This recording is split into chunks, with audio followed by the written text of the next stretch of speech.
Bukan akulah. Siapa? Itu dia.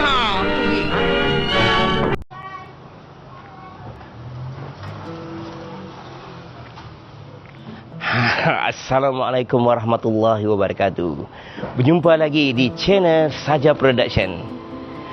Tuan-tuan dan penonton-penonton semua, inilah saya nak tunjukkan di mana lokasi dalam filem Do Re Mi, iaitu babak Ibrahim Din mengejar penyamun dan Do dan Re Mi mengejar penyamun.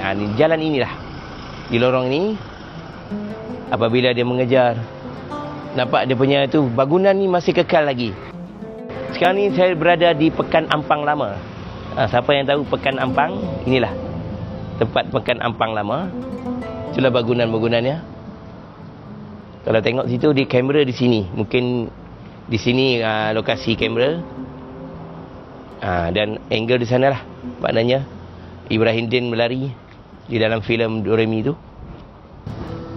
Dan dia akan berlari di sini. Cuba ikut saya. Saya akan tunjuk yang masih kekal lagi, iaitu tingkapnya.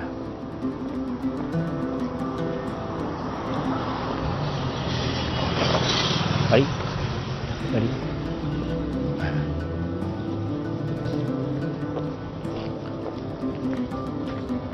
Tada, ini dia.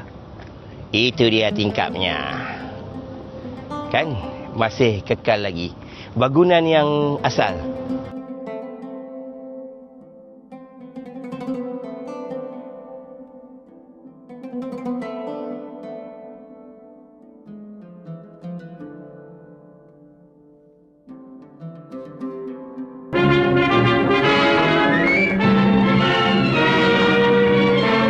Kejar-mengejar di sini.